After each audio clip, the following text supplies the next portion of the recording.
Hello అండి, welcome to Telugu officers channel. ఇవాళ మనం ఆగస్ట్ 6వ తేదీకి సంబంధించిన ఇంపార్టెంట్ కరెంట్ అఫైర్స్ గురించి చూద్దాం.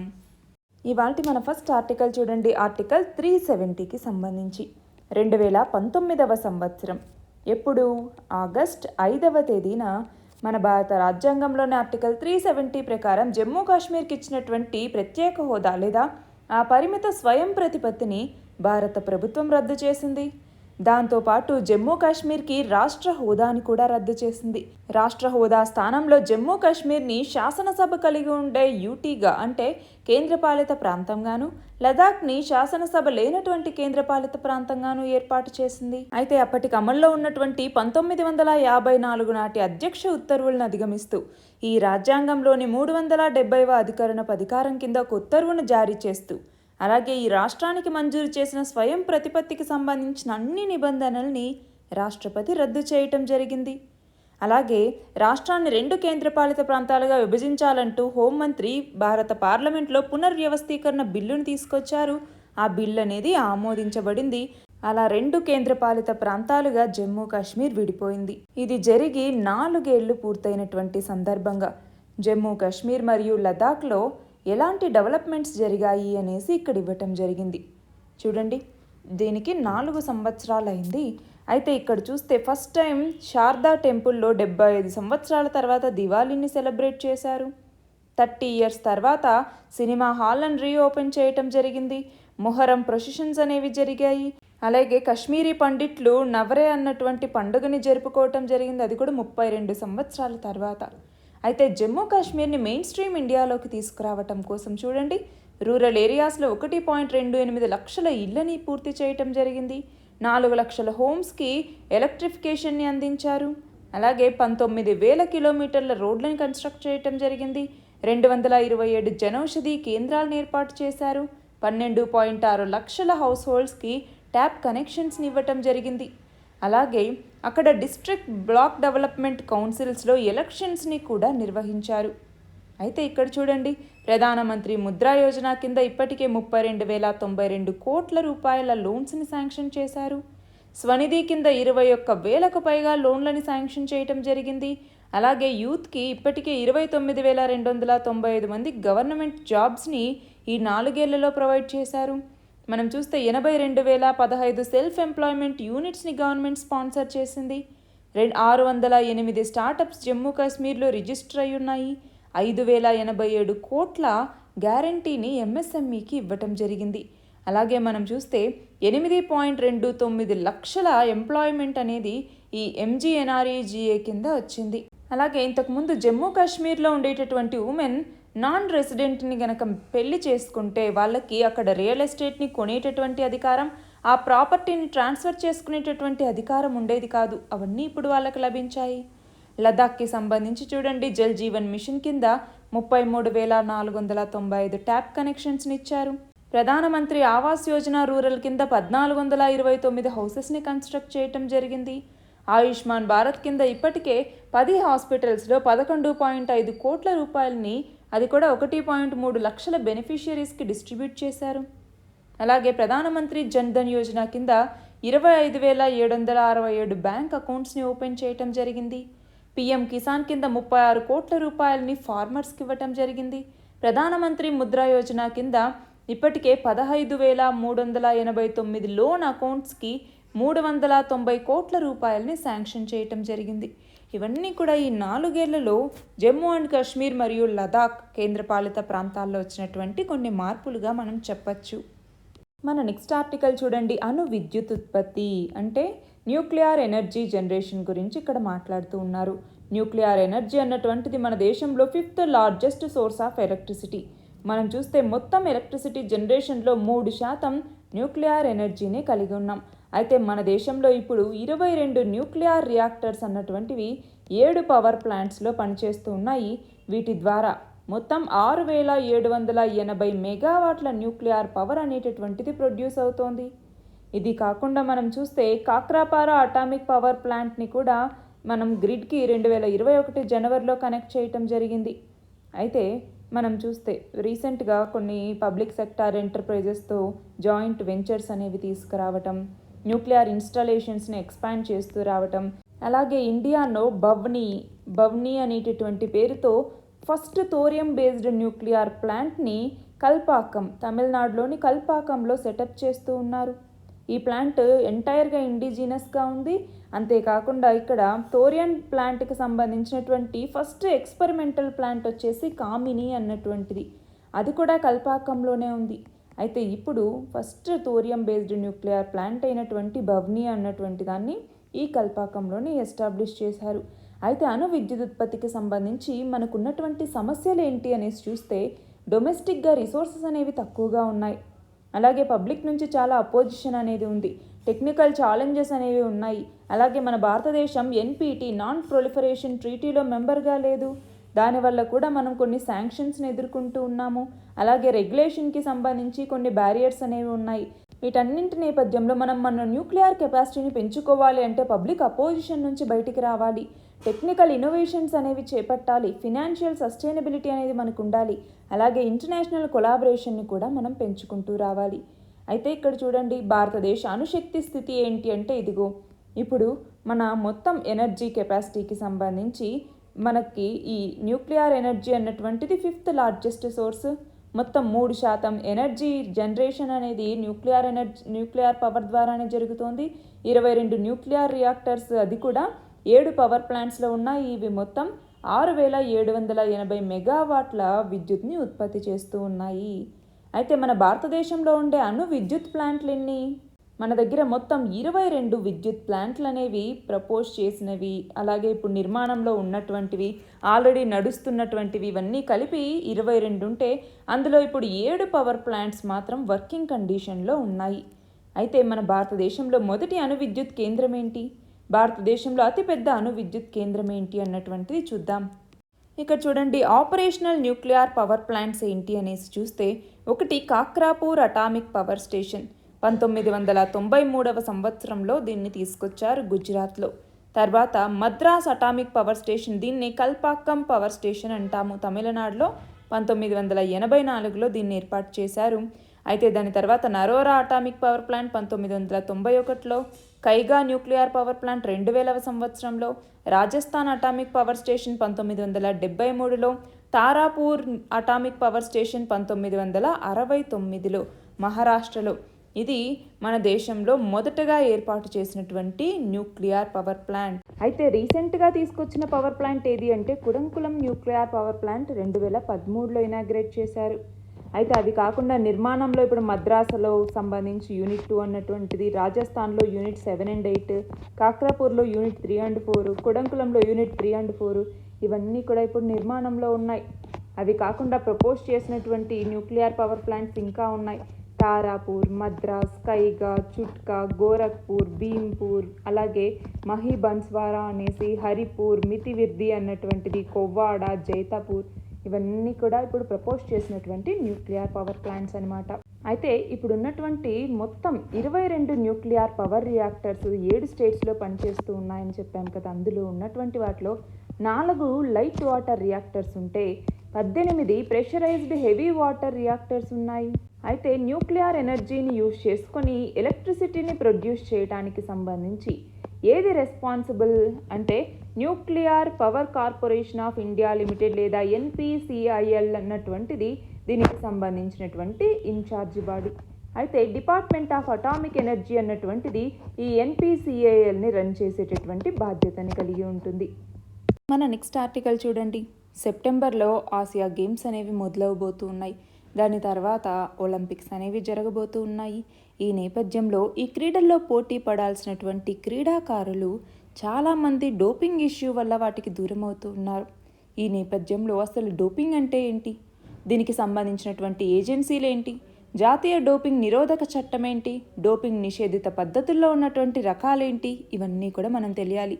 మనం చూస్తే ప్రస్తుతం డోపింగ్కి సంబంధించి మొదటి స్థానంలో రష్యా ఉంది.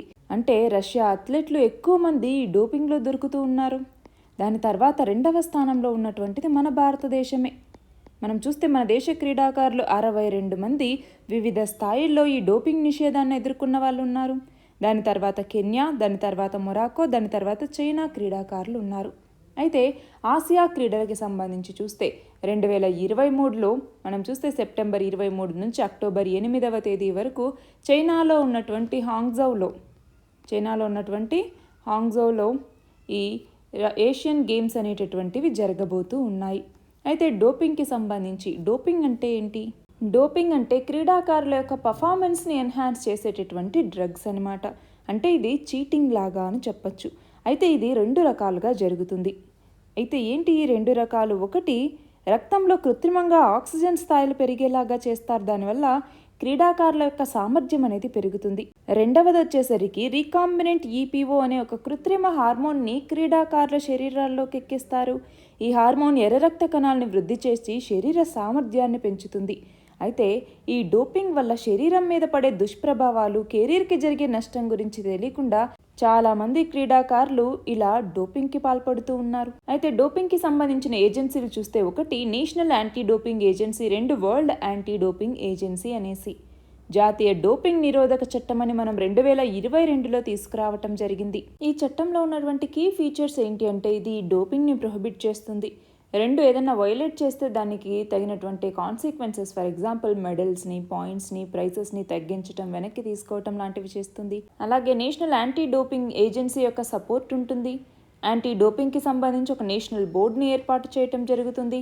అలాగే డోప్ టెస్టింగ్ ల్యాబొరేటరీస్ని కూడా ఏర్పాటు చేస్తారు. దీని ద్వారా ఏంటంటే అథ్లెట్స్కి టైం బౌండ్ జస్టిస్ అనేది అందించాలి. అలాగే ఈ డోపింగ్ని ఫైట్ చేసేందుకోసం డిఫరెంట్ ఏజెన్సీస్ ఏవైతే ఉన్నాయో వాటి మధ్య కోఆపరేషన్ని తీసుకురావడానికి ఇది ఉపయోగపడుతుంది. అంతేకాకుండా యాంటీ డోపింగ్ అడ్జుడికేషన్కి సంబంధించి ఒక ఇండిపెండెంట్ మెకానిజంని తీసుకురావడానికి ఉపయోగపడుతుంది. స్పోర్ట్స్కి సంబంధించి క్లీన్ స్పోర్ట్స్ అంటాం. అంటే ఇలా డోపింగ్ వల్ల లేదంటే ఇతర ఏవైనా చర్యల వల్ల గెలవకుండా చూడటం కోసం క్లీన్ స్పోర్ట్స్ అంటాం కదా, దానికి మన ఇండియా కమిట్మెంట్ని చూపిస్తోందని చెప్పడంలో భాగంగా దీన్ని తీసుకురావటం జరిగింది. అయితే ఇక్కడ ఇందాక నాడా అన్నాం, నేషనల్ యాంటీ డోపింగ్ ఏజెన్సీ అనేసి. ఇది 2005వ సంవత్సరంలో ఫామ్ అయింది. దీన్ని సొసైటీస్ రిజిస్ట్రేషన్ యాక్ట్ కింద తీసుకొచ్చారు. ఇది వాడా అంటే వరల్డ్ యాంటీ డోపింగ్ ఏజెన్సీ ఏదైతే రూల్స్ని తీసుకొస్తుందో ఈ యాంటీ డోపింగ్కి సంబంధించి, ఆ రూల్స్ని ఇది ఇంప్లిమెంట్ చేస్తుంది. అయితే ఈ వాడా అన్నటువంటిదేమో 1999లో ఈ వరల్డ్ యాంటీ డోపింగ్ ఏజెన్సీ అన్నటువంటిది ఫామ్ అయింది. ఇది మనం చూస్తే UNESCO international convention against doping in sport అన్నటువంటిది కూడా ఈ వరల్డ్ యాంటీ డోపింగ్ ఏజెన్సీని రికగ్నైజ్ చేయటం జరిగింది. ఇది వరల్డ్ యాంటీ డోపింగ్ కోడ్ అన్నటువంటిది ఇస్తుందన్నమాట. దాన్ని ఈ నేషనల్ యాంటీ డోపింగ్ ఏజెన్సీస్ అన్నటువంటివి ఇంప్లిమెంట్ చేస్తాయి. అయితే డోపింగ్ నిషేధిత పద్ధతుల రకాలేంటి అంటే, డోపింగ్కి సంబంధించి ఏమేం ప్రొహిబిటెడ్ మెథడ్స్ ఉన్నాయి అనేసి. అదేంటి? ఒకటి, బ్లడ్ కానీ లేదా బ్లడ్ కాంపోనెంట్స్ని మ్యానిపులేట్ చేయటం. 2, కెమికల్ మ్యానిపులేషన్ మరియు ఫిజికల్ మ్యానిపులేషన్. 3, జీన్ లేదా సెల్ డోపింగ్ అన్నటువంటివి. వీటన్నింటినీ కూడా డోపింగ్కి సంబంధించి ప్రొహిబిటెడ్ మెథడ్స్గా చెప్పచ్చు. మన నెక్స్ట్ ఆర్టికల్ చూడండి, జ్ఞానవాపి మసీద్కి సంబంధించి. జ్ఞానవాపి మసీద్ వివాదం అనేది జరుగుతూ వస్తోంది. అయితే ఈ నేపథ్యంలో వారణాసి జిల్లా కోర్టు ఏం చెప్పింది? ఆర్కియలాజికల్ సర్వే ఆఫ్ ఇండియా ఇక్కడ సర్వే నిర్వహించి నిజంగానే ఆలయాన్ని పడగొట్టి అక్కడ మసీదు నిర్మించారా లేదా అనేసి కనుక్కోనివ్వండి అన్నట్టుగా ఒక ఉత్తర్వులు ఇచ్చింది. అయితే దాని మీద అలహాబాద్ హైకోర్టు కూడా సేమ్ వారణాసి జిల్లా కోర్టు ఇచ్చినటువంటి ఉత్తర్వులనే సమర్థించటం, అంటే ఆర్కియలాజికల్ సర్వే ఆఫ్ ఇండియాని సర్వే చేపట్టనివ్వండి అనేసి. దాని మీద సుప్రీంకోర్టు కూడా ఇదిగో అయోధ్య కేసులో కూడా archaeological survey of India survey తర్వాతే తీర్పిచ్చాము కాబట్టి ఆ సర్వే జరగనివ్వండి అన్నట్టుగా చెప్పింది. ఆ నేపథ్యంలో 2వ రోజు కూడా ఈ ఆర్కియలాజికల్ సర్వే ఆఫ్ ఇండియా ఈ జ్ఞానవాపి మసీదు ప్రాంగణంలో సర్వేని చేపట్టింది అనేసి ఈ ఆర్టికల్. ఈ నేపథ్యంలో ఏంటి జ్ఞానవాపి మసీద్ వివాదం? ఇది 1991 నుంచి జరుగుతూనే ఉంది. అయితే ఈ నేపథ్యంలో మనం చూస్తే 2021లో ఒక 5 మంది మహిళలు ఏమన్నారు? ఇదిగో ఈ జ్ఞానవాపి మసీదుకి సంబంధించిన గోడల మీద శృంగార గౌరీదేవి, హనుమంతుడు, అలాగే వినాయకుడు, ఈ విగ్రహాలు ఏవైతే ఉన్నాయో వాటికి సంవత్సరం అంతా మమ్మల్ని పూజలు చేసుకునేలాగా అనుమతి ఇవ్వండి అన్నట్టుగా కోర్టుకు వెళ్ళటం జరిగింది. అక్కడ మొదలైనటువంటి వివాదం ఏమైంది? ఆ తర్వాత అక్కడ ఉన్నటువంటి బావిలో శివలింగం ఉంది అన్నట్టుగా వీడియోగ్రఫీలో తేలటం, దానికి సంబంధించి నిజంగానే ఆ గుడిని అంటే ఆలయాన్ని పడగొట్టేసి దాని స్థానంలో మసీదుని నిర్మించారా కనుక్కోండి ఆర్కియలాజికల్ సర్వే ఆఫ్ ఇండియా, మీరు ఒక సర్వే చేపట్టండి అన్నట్టుగా వారణాసి జిల్లా కోర్టు ఉత్తర్వులు ఇచ్చింది. అయితే మసీద్ బోర్డు ఏమంటుందో ఇదిగో 1991 నాటి ప్రార్థనా స్థలాల చట్టం ఏం చెప్తుంది, 1947 ఆగస్టు 15వ తేదీ అంటే మనకి స్వాతంత్రం వచ్చినప్పటి నుంచి ఈ మసీదులు కానీ ఆలయాలు కానీ ఎలా ఉన్నాయో వాటిని అలాగే ఉంచాలి అన్నట్టుగా చెప్తుంది ఈ చట్టం. మరి ఈ చట్టాన్ని అనుసరించి మీరు జ్ఞానవాపి మసీదు జోలికి రాకూడదు కదా అని చెప్తుంది మసీదు కమిటీ. అయితే జ్ఞానవాపి మసీదులో ఇప్పుడు ఆర్కియలాజికల్ సర్వే ఆఫ్ ఇండియా అనేది సర్వే చేపడుతోంది. దాని నేపథ్యంలో అలహాబాద్ హైకోర్టు ఏం తీర్పిచ్చింది, ఆర్కియలాజికల్ సర్వే ఆఫ్ ఇండియాని సర్వే చేపట్టనివ్వండి, దాని తర్వాతే తీర్పిస్తామని చెప్పింది. దాని తర్వాత మళ్ళీ మసీదు కమిటీ సుప్రీంకోర్టుకు కూడా వెళ్ళింది. మన నెక్స్ట్ ఆర్టికల్ చూడండి, చంద్రయాన్ 3 మిషన్కి సంబంధించి. చంద్రయాన్ 3 మిషన్ని ఇస్రో జూలై 14వ తేదీన ప్రయోగించటం జరిగింది. అయితే అది ఇప్పుడు చంద్రుడి యొక్క కక్షలోకి అంటే భూమి కక్ష నుంచి చంద్రుడి కక్షలోకి చేరుకుంది. దానికి సంబంధించినటువంటిదే ఈ ఆర్టికల్. మనం చూస్తే ఇక్కడ ఏంటి, చంద్రయాన్ 3ని ప్రయోగించిన తర్వాత అది భూమి చుట్టూ తిరుగుతూ లూనార్ ట్రాన్స్ఫర్ ట్రాజెక్టరీలోకి ప్రవేశించింది. అలా ప్రయాణిస్తూ చంద్రుడికి అత్యంత దగ్గరగా ఉండేటటువంటి బిందువైనటువంటి పెరిలూన్లోకి ఇది ప్రవేశించింది. అయితే ఇక్కడ చంద్రయాన్ 3 వేగాన్ని నిర్దిష్టంగా తగ్గించటం అనేది చాలా అవసరం. లేకపోతే అది చంద్రుడిని దాటి వెళ్ళిపోవటమో లేదంటే చంద్రుడి ఉపరితలాన్ని వేగంగా ఢీకొట్టడమో లాంటివి జరుగుతుంది. అయితే ఈ దశలో బెంగళూరులో ఉన్నటువంటి ISRO mission operation complex, telemetry, tracking and command network శాస్త్రవేత్తలు చంద్రయాన్ 3కి ఆదేశాలని పంపించి దాని వేగాన్ని తగ్గిస్తూ వచ్చారు. దీన్ని లూనార్ ఆర్బిట్ ఇన్సర్షన్ అని కూడా పిలుస్తూ ఉంటాం. దీంట్లో చాలా దశలు ఉన్నాయన్నమాట. చూడండి, వ్యోమనౌకలో ఉండే చిన్న చిన్న ఇంజన్లను మండించి దాని యొక్క కోణాన్ని 180 డిగ్రీస్ మేర మార్చారు. అప్పుడు అది ఆ దశలోకి మళ్ళీ వెళ్ళింది. దాని ఫలితంగా అప్పటి వరకు వెనుకున్నటువంటి ఇంజన్ నాజిల్ ముందు వైపుకి వచ్చేసింది. 180 డిగ్రీస్ రిటర్న్ తిరిగింది. కాబట్టి అలా చూస్తే ఇదిగో ఇలాగా ఈ పెద్ద మార్గం గుండా వెళ్ళి మళ్ళీ వస్తూ మళ్ళీ తగ్గుతూ మళ్ళీ వస్తూ మళ్ళీ తగ్గుతూ అలా మెల్లిగా ఇది చంద్రుడి యొక్క దక్షిణ ధ్రువం మీదికి చేరుకుంటుంది. దానికి సంబంధించినటువంటిదే Chandrayaan 3 mission, third moon mission. దీనిని LVM-3 లాంచ్ వెహికల్ మార్క్ 3 ద్వారా ప్రయోగించడం జరిగింది. ఎక్కడి నుంచి, శ్రీహరికోట నుంచి. ఇందులో ఉన్న మేజర్ మాడ్యూల్స్ ఏంటి, propulsion module, lander module, rover అన్నటువంటిది. అయితే ఇందులో ఆర్బిటార్ అనేది లేదు. ఆల్రెడీ మనం చంద్రయాన్ 2 ద్వారా పంపించినటువంటి ఆర్బిటార్ని ఇప్పుడు వాడుకుంటున్నాం. అయితే ఇందులోకి వచ్చేసరికి ప్రొపల్షన్ మాడ్యూల్లో spectro polarimetry of habitable planet earth లేదా షేప్ అనేటటువంటి ఒక పేలోడ్ కూడా ఉంది. చంద్రయాన్ 3 ఇది ఏమేం పేలోడ్స్ ఉన్నాయంటే, ఇది చంద్రయాన్ 3కి మరియు చంద్రయాన్ 2కి మధ్య తేడా ఏంటి, రెండింటికి మధ్య ఆబ్జెక్టివ్స్ ఒకటే అయినా కూడా చంద్రయాన్ 2లో ల్యాండర్, రోవర్, ఆర్బిటార్ అనేవి ఉంటే చంద్రయాన్ 3లో కేవలం ల్యాండర్ మరియు రోవర్ మాత్రమే ఉన్నాయి. అవి చంద్రయాన్ 2లోని ఆర్బిటార్ని కమ్యూనికేషన్, టెరైన్ మ్యాపింగ్ పర్పసెస్ కోసం యూజ్ చేసుకుంటూ ఉంటాం. అయితే ఇస్రో చంద్రయాన్ 3ని సక్సెస్ బేస్డ్ డిజైన్ని యూజ్ చేసుకోవటం కన్నా ఫెయిల్యూర్ బేస్డ్ డిజైన్ని ఇక్కడ అడాప్ట్ చేసుకుంది. అంటే ఇదిగో ఇక్కడ ఫెయిల్యూర్ సంభవించవచ్చు అనేసి ఆ పాయింట్స్ని ఐడెంటిఫై చేసి వాటికి సంబంధించి సేఫ్ గార్డ్స్ అన్నింటినీ ఇంప్లిమెంట్ చేసి సక్సెస్ఫుల్గా ల్యాండ్ చేసేలాగా చూసుకున్నారు. అందుకే ఇది ఫెయిల్యూర్ బేస్డ్ డిజైన్ అనేసి పిలుస్తాము. ఏంటి, ఫెయిల్యూర్ బేస్డ్ డిజైన్. అంతేకాకుండా ల్యాండింగ్ ఏరియాని కూడా ఇంతకుముందు చంద్రయాన్ 2తో పోలిస్తే ఇప్పుడు పెంచారు. అలాగే చంద్రయాన్ 3 ల్యాండర్కి సంబంధించిన లెగ్స్ ఏవైతే ఉన్నాయో వాటి యొక్క సంఖ్యని పెంచడం జరిగింది. వాటి యొక్క స్పీడ్ని కూడా పెంచారు. అలాగే చంద్రయాన్ 2తో కంపేర్ చేస్తే చంద్రయాన్ 3 యొక్క ఫ్యూయల్ కూడా ఎక్కువ ఫ్యూయల్ని మోసుకెళ్ళింది చంద్రయాన్ 3. అలాగే చంద్రయాన్ 3కి సంబంధించి సోలార్ ప్యానెల్స్ని కూడా పెంచారు. చంద్రయాన్ 2లో 2 సైడ్స్ మాత్రమే సోలార్ ప్యానెల్స్ ఉంటే ఇప్పుడు చంద్రయాన్ 3లో 4 సైడ్లు సోలార్ ప్యానెల్ని పెంచడం జరిగింది. అలాగే చంద్రయాన్ 3 ద్వారా ఎక్కువ ఇన్స్ట్రుమెంట్స్ని పంపించారు. ఎక్కువ నావిగేషనల్ మరియు గైడెన్స్ ఇన్స్ట్రుమెంట్స్ని పంపించడం జరిగింది. అలాగే సాఫ్ట్వేర్స్ని అప్డేట్ చేశారు. మల్టిపుల్ స్ట్రెస్ టెస్టులను చేపట్టడం జరిగింది. వీటన్నింటి ద్వారా ఈ లూనార్ ల్యాండింగ్ కండిషన్స్ అనేవి ఎలా ఉంటాయి, వాటిని తట్టుకొని మనం అక్కడ ల్యాండర్ని, రోవర్ని తీసుకెళ్ళగలగాలన్నటువంటి లక్ష్యంతో చేపట్టినటువంటి మిషన్ ఈ చంద్రయాన్ 3. మన నెక్స్ట్ ఆర్టికల్ చూడండి, ఇమ్రాన్ ఖాన్. ఈయన పాకిస్తాన్ తెహ్రీ ఇన్సాఫ్కి చీఫ్గానే పనిచేస్తున్నారు. అలాగే పాకిస్తాన్కి 22వ ప్రధానమంత్రిగా కూడా పనిచేశారు. అయితే ఈయన ప్రధానిగా ఉన్నప్పుడు తోషఖానా అంటే ఏంటి, అక్కడ విదేశీ నేతలు కానీ అధికారులు కానీ వాళ్ళ దగ్గర నుంచి పాకిస్తాన్ అధ్యక్షుడు లేదా పాకిస్తాన్ ప్రధాని, పాకిస్తాన్ మంత్రులు, పాకిస్తాన్ సైనికాధికారులు వీళ్ళందరికీ లభించినటువంటి బహుమతుల్ని భద్రపరిచే ప్రభుత్వ ఖజానాని మనము తోషాఖానా అనేసి పిలుస్తాం. అంటే ఎవరు ఏ విలువైన వస్తువుని స్వీకరించినా అక్కడ అప్పగించాలి. ఒకవేళ తమ దగ్గర ఉంచుకోవాలి అనుకుంటే దానికి తగిన ధరని చెల్లించాలి.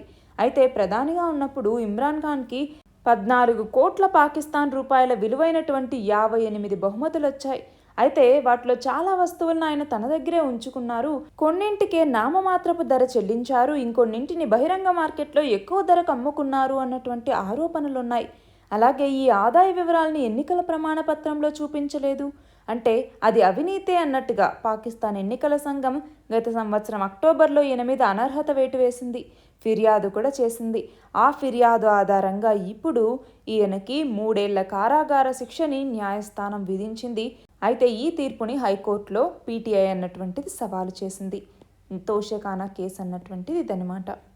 మన నెక్స్ట్ ఆర్టికల్ చూడండి. మన దేశవ్యాప్తంగా 6.4 లక్షల గ్రామాల్ని బ్రాడ్బ్యాండ్ ద్వారా అనుసంధానించేటటువంటి భారత్ నెట్ ప్రాజెక్టు పనులు అనేవి వేగవంతమవుతూ ఉన్నాయి.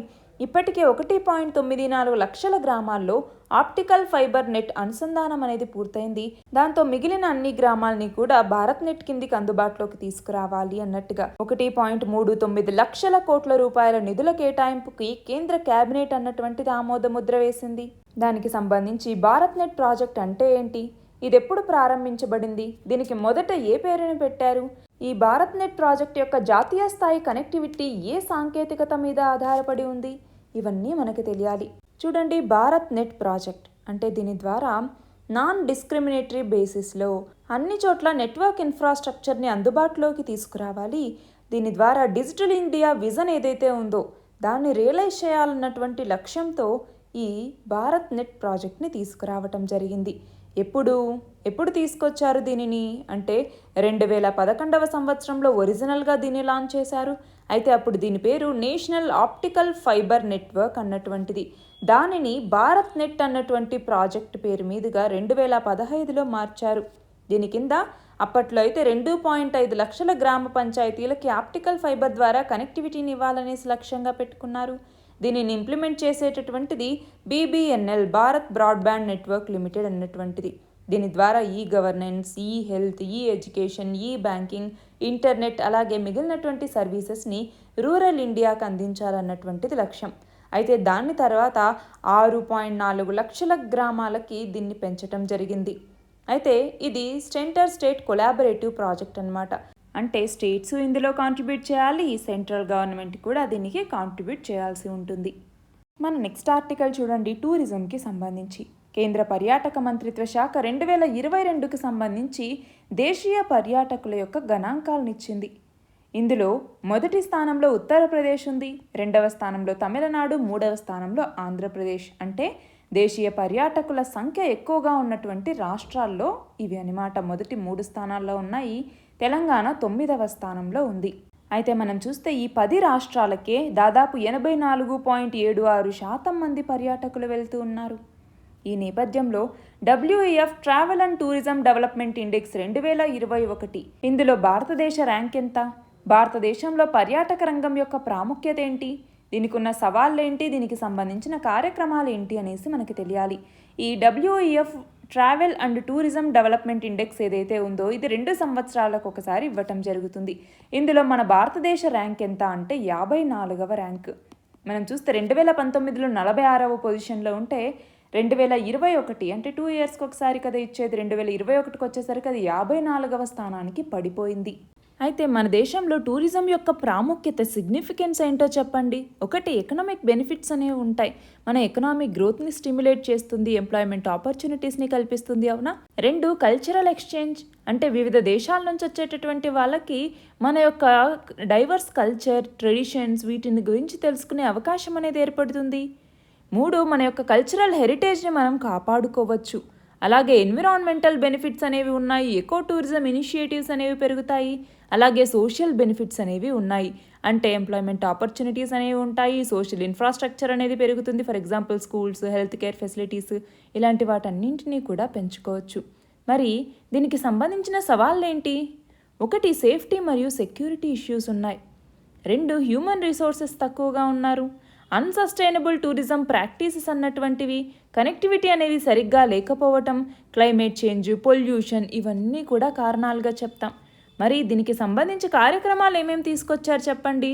మెయిన్గా స్వదేశ్ దర్శన్ స్కీమ్ అని, draft national tourism policy 2022, దేకో Apna దేశ్ అనే ఇనిషియేటివ్, ఏక్ భారత్ శ్రేష్ఠ భారత్ అనేటటువంటి ఇనిషియేటివ్, టూరిజం సర్క్యూట్స్ అనేసి ఇవన్నీ కూడా దీనికి సంబంధించినటువంటి ఇనిషియేటివ్సే. మన నెక్స్ట్ ఆర్టికల్ చూడండి. ఆర్టీసీ బిల్లుకి సంబంధించి ఇప్పుడు గవర్నర్కి ఆమోద ముద్ర కోసం పంపిస్తే గవర్నర్ వాటి మీద కొన్ని సందేహాలను వ్యక్తం చేయటం జరిగింది. దాంతో 2 విడతలుగా గవర్నర్ సందేహాలను అడగటం, దాన్ని ప్రభుత్వం తీర్చటం లాంటివి జరుగుతున్నాయి. ఈ నేపథ్యంలో గవర్నర్ నిర్ణయం ఏంటి అన్నటువంటి దాని మీద సందిగ్ధత అనేది నెలకొంది. దానికి సంబంధించిందే ఈ ఆర్టికల్. దీనికి సంబంధించి రాష్ట్ర బిల్లుల మీద గవర్నర్ యొక్క అధికారాలేంటి, దీనికి సంబంధించి ఇటీవల జరిగిన ఇన్సిడెంట్స్ ఏంటి, ఆర్టికల్ 200 మరియు ఆర్టికల్ 201 ఏం చెప్తూ ఉన్నాయి, అలాగే ఇలా బిల్లుల్ని పెండింగ్లో పెట్టడానికి సంబంధించి సుప్రీంకోర్టు ఏం చెప్పింది, ఇవన్నీ కూడా మనకి తెలియాలి. అసలు గవర్నర్ పవర్ అనేది స్టేట్ బిల్స్ మీద ఎలా ఉంటుంది అనేసి మనం చూస్తే ఇందులో ఆర్టికల్ 200 మరియు 201ని మనం ప్రస్తావించాలి. ఆర్టికల్ 200 ఏం చెప్తుంది, ఒక స్టేట్ యొక్క లెజిస్లేటివ్ అసెంబ్లీ ఏదైనా బిల్లును పాస్ చేసి దాన్ని గవర్నర్ యొక్క సంతకం కోసం పంపించినప్పుడు గవర్నర్ దాని మీద సంతకం చేయొచ్చు, అలాగే దాన్ని విత్హోల్డ్ చేయొచ్చు, లేదా ప్రెసిడెంట్ యొక్క కన్సిడరేషన్ కోసం ఆ బిల్లును అలాగే రిజర్వ్ చేసి పెట్టచ్చు. లేదు అంటే మళ్ళీ రీకన్సిడర్ చేయండి అన్నట్టుగా గవర్నర్ తిప్పి పంపచ్చు కూడా. అది చెప్పేది ఆర్టికల్ 200. మరి ఆర్టికల్ 201 ఏంటి, ప్రెసిడెంట్ యొక్క కన్సిడరేషన్ కోసం బిల్లును ఉంచటం. ప్రెసిడెంట్ దాని మీద సంతకం పెట్టచ్చు, లేదు అంటే సంతకం పెట్టకపోవచ్చు కూడా. అయితే గవర్నర్ ఒక బిల్లుని రిజర్వ్ చేసుకోవాలి అంటే దానికంటూ కొన్ని కండిషన్స్ ఉండాలి. ఒకటి, అది కాన్స్టిట్యూషన్కి అగెనెస్ట్గా ప్రొవిజన్స్ని కలిగి ఉండాలి, లేదంటే డిపిఎస్పీస్కి వ్యతిరేకంగా ఉండాలి, లేదంటే కంట్రీ యొక్క ఇంట్రెస్ట్కి అగెనెస్ట్గా ఉండాలి, లేదా మన దేశ ప్రాముఖ్యతని దెబ్బతీసేలాగా ఉండాలి, లేదంటే ఆర్టికల్ 31A అంటే ప్రాపర్టీ అక్విజిషన్కి సంబంధించినటువంటి డీల్స్కి సంబంధించిందైనా అయి ఉండాలి. అయితే దీనికి సంబంధించి మనం చూస్తే తమిళనాడు గవర్నర్ ఒక నీట్ బిల్లుని ప్రెసిడెంట్ యొక్క అసెంట్ కోసం ఉంచటం జరిగింది. కేరళలో అయితే కేరళ గవర్నర్ లోకాయుక్త అమెండ్మెంట్ బిల్లుకి సంబంధించి తన యొక్క సంతకాన్ని పెట్టలేదు. కేరళ యూనివర్సిటీ అమెండ్మెంట్ బిల్లుకి సంబంధించి అలానే వివాదం అనేది వచ్చింది. ఈ నేపథ్యంలో సుప్రీంకోర్టు ఏం చెప్పింది, ఆర్టికల్ 200కి సంబంధించి ఇదిగో గవర్నర్స్ ఎవరైతే ఉన్నారో వీళ్ళు వాళ్ళ సంతకం చేయకుండా బిల్స్ని మరీ డిలే చేయకూడదు, యాజ్ సూన్ యాజ్ పాసిబుల్ మీరు దాన్ని రిటర్న్ అయినా చేయండి అన్నట్టుగా చెప్తుంది. అంటే ఏంటి, మీరు కాన్స్టిట్యూషనల్ అథారిటీస్ కాబట్టి కాన్స్టిట్యూషనల్ ఇంటెంట్తో పనిచేయాలి అన్నట్టుగా చెప్పింది సుప్రీంకోర్టు. మన లాస్ట్ ఆర్టికల్ చూడండి. 2023 ప్రపంచ ఆర్చరీ ఛాంపియన్షిప్స్ ఎక్కడ జరుగుతూ ఉన్నాయి, బెర్లిన్, జర్మనీలోని బెర్లిన్లో ఇప్పుడు ప్రపంచ ఆర్చరీ ఛాంపియన్షిప్స్ జరుగుతున్నాయి. అందులో నిన్న మహిళల జట్టు స్వర్ణం గెలుచుకుంది. త్రయం అంటే 3 కలిసి స్వర్ణాన్ని గెలుచుకున్నారు. అలా కాకుండా ఇవాళ కాంపౌండ్లో వ్యక్తిగత విభాగానికి సంబంధించి అదితి స్వామి, ఓజస్ ప్రవీణ్ వీళ్ళిద్దరూ వ్యక్తిగతంగా స్వర్ణాల్ని సాధించారు. జ్యోతి సురేఖకి కాంస్యం అనేది వచ్చింది. దీనికి సంబంధించి కాంపౌండ్ వ్యక్తిగత విభాగంలో 2 స్వర్ణాలు వచ్చాయి. ఎవరెవరికి, అదితి స్వామి, ఓజస్ ప్రవీణ్. ఇన్నేళ్లలో ప్రపంచ ఆర్చరీ ఛాంపియన్షిప్స్లో తొలిసారిగా స్వర్ణం అనేది మనకి ఈ సంవత్సరమే వచ్చింది. ఇవి ఇవాల్టి important articles. All the very best and thank you very much.